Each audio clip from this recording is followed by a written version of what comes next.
40 साल की पार्टियां हैं, 41 साल, 42 साल, 43 साल, उन पार्टियों को छोड़ करके आप लोग ये जनसुराज में क्यों?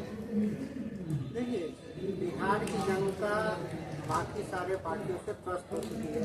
आपको जैसे पता है कि पिछले 20 साल से नीतीश सरकार की सरकार है, उसके पहले लालू जी की सरकार थी, फिर कांग्रेस की सरकार। सारे लोगों ने यहाँ पे आया, अपना सरकार बनाया, सभी लोग ने सेम वादे किए कि हम आएंगे, विकास करेंगे, गरीबी हटाएंगे, रोजगार लाएंगे और दुनिया भर की बातें की। लेकिन बिहार आज भी वस्तु स्थिति यही है कि बिहार विकास के सारे पैमाने पे आज सबसे पिछले राज्य में इनकी गिनती आती है। चाहे वो शिक्षा पे हो, चाहे वो रोजगार हो, पलायन हो, सारी की स्थिति बहुत बद से बदतर है। लोग नया विकल्प ढूंढ रहे हैं और जनसुराज लोगों को ये समझाने में सफल रहा है कि हम एक नया विकल्प के रूप में बिहार में उभर सकते हैं। क्यों दे लोग जात पात मुर्गा भात 500 रुपया और पाँच जब लोगों को मिल रहा है, संतुष्ट है लोग, फिर जनसुराज को क्यों? लोग संतुष्ट नहीं है। लोग को ये एक क्षणिक एहसास हो जाता है कि भाई अभी पाउच मिल गया, मुर्गा भात हो गया। लेकिन जब हम उनको बोलते हैं कि भैया आप अपना वोट को कीमत जो लाखों में है उसको 500 रुपया में बेच रहे हैं और आप देखिए उसके बाद आपकी स्थिति क्या हो रही है। आपके बच्चे मजदूर बन के दूसरे राज्य में जा रहे हैं, उनको बेहतर शिक्षा नहीं मिल रही है, रोजगार के लिए मारे फिर रहे हैं। आप सरकारी स्कूल में जाइए तो वहाँ पे खिचड़ी बट रहा है, आप कॉलेज में जाइए वहाँ डिग्री बट रहा है, स्वास्थ्य सुविधा यहाँ पे चरमराई हुई है। अगर आपको बेहतर बिहार चाहिए, इन सब से मुक्ति चाहिए, तो वैसे व्यक्ति को वोट दीजिए जो कि आपके बच्चे के विकास के लिए, उसके शिक्षा के लिए, उसके रोजगार के लिए काम करे। और प्रशांत किशोर खुद भी बोलते हैं कि आप किसी को भी वोट कीजिए, लेकिन जिस दिन वोट कीजिए आप इस चीज का एहसास कीजिए कि जिस पार्टी को वोट कर रहे हैं क्या वो आपके बच्चे के रोजगार और शिक्षा पे बात करेगी। और जब इन सारे मुद्दों को लेकर जब हम जनता के बीच जाते हैं, जनता ये समझ रही है कि नहीं, ये बात तो ये आदमी सही बोल रहा है, कड़वा बात जरूर बोल रहा है लेकिन सही बोल रहा है। लोग हमारी बात को समझ रहे हैं और लाखों की संख्या में लोग जनता से जुड़ रहे हैं। देखिए गुरुजी, आप हर शहर वाले की तरह बात कीजिए। जैसे आप अभी देखिए तेजस्वी यादव पिछली बार भी कहे थे कि 10 लाख नौकरी देंगे, नो डाउट उन्होंने नौकरी दी है, ठीक है। इस पर निष्पक्षता कीजिए। उसके बाद माई बहन योजना, तो क्यों न तेजस्वी यादव को वोट सपोर्ट करें? ठीक है, आप तो पत्रकार हैं, सभी हाँ, इंटरव्यू लेते हैं। हाँ, आप ये बताइए कि तेजस्वी यादव जो 10 लाख लोगों को रोजगार देने की बात कर रहे हैं, शिक्षा में जो बहाली हुई, आप तो देखिए कि क्या सच में उसमें फिगर है कि जो पहले से ही जॉब कर रहे थे उनको ही राज्य स्तरीय दर्जा देके उनको अपॉइंटमेंट किया गया। पहला चीज। दूसरा चीज आप देख लीजिए कि जो माँ बहन योजना की बात कर रहे हैं, 2,500 रुपया महिलाओं और बच्चियों को मिलेगी। आप बिहार पे अगर बजट के अकॉर्डिंगली चलते हैं तो अगर वो बिहार के सारे बच्चों को दिया जाता है, महिलाओं को दिया जाता है, तो करीबन 1,40,000 करोड़ रुपए का खर्चा होगा और हमारा बजट है 2,60,000 का। आप 60% से ऊपर से ज्यादा बजट के पैसे इस योजना में लगा देंगे। बाकी योजना का बाकी तंत्र कैसे चलेगा, कहने का मतलब ये है आपका। तो ये हवाई बजट है। अब ये जो भी घोषणा है हवाई घोषणा है, ये जमीनी स्तर पे कभी भी लागू होने वाला नहीं। जैसे शहरों में तो पुल पुलिया वगैरह वगैरह, मरीन ड्राइव, फलाना धमाका नीतीश कुमार ने बनाया है, तो शहरों में तो डेवलपमेंट हुई है। इंफ्रास्ट्रक्चर पर क्या काम हुआ है, पुल पुलिया पर क्या काम हुआ है, हमारे दर्शक समझ रहे हैं, ठीक है। अभी आकर के द्रौपदी मुर्मू जो PMCH बना है, मेडिकल पर भी काम हुआ है, तो कैसे फिर नीतीश कुमार की बारी आती है तो नीतीश कुमार को क्यों नहीं लोग सपोर्ट आप ये बताइए, क्या पलायन रुका है? यहाँ से पलायन रुका है नहीं, लोगों को रोजगार मिली है यहाँ पे, शिक्षा की व्यवस्था सुधरा है यहाँ पे। आप रोड तो हाईवे बना रहे हैं, 4 लेन 6 लेन बन रही है और लोगों को खाने का पैसा नहीं है, वो आदमी क्या करेगा? 6 लेन का 6 लेन पे चलेगा कैसे से चलेगा जब उसके पास रोजगार ही नहीं है? 6 लेन पे रोजगार ही नहीं है, जब बेसिक फैसिलिटी नहीं है। हम ये नहीं कह रहे कि 6 लेन और ये सब नहीं होना चाहिए, होना चाहिए। विकास का ये भी एक पैमाना है, लेकिन जो बेसिक चीज है शिक्षा, रोजगार, इस पे तो काम होना चाहिए, जिस पे बिहार बहुत पिछड़ा है।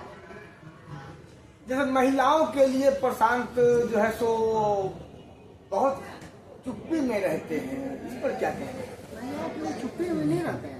प्रशांत जी तो बार बार एड्रेस कर रहे हैं कि अब महिलाओं, आप चले जाइए ग्रामीण इलाका में, सारे महिलाएं अपने परिवार का खुद पालन पोषण कर रही है। उसके जो आदमी है वो बाहर जाके मजदूरी कर रहे हैं, अकेले रह रही हैं, उनको रोजगार और शिक्षा के नाम पे कुछ नहीं मिल रहा है। तो यहाँ पे तो प्रशांत जी क्यों जीविका में तो नीतीश कुमार मतलब महिलाओं का मतलब नीतीश कुमार का सरकार महिलाओं के वोट सपोर्ट से ही टिका हुआ है। और फिर आप कह रहे हैं जीविका में इतना ज्यादा जो है सो महिलाओं को लाया और इतना ज्यादा उभार के लाए, जिसका विवरण वो सभाओं में भी देते हैं।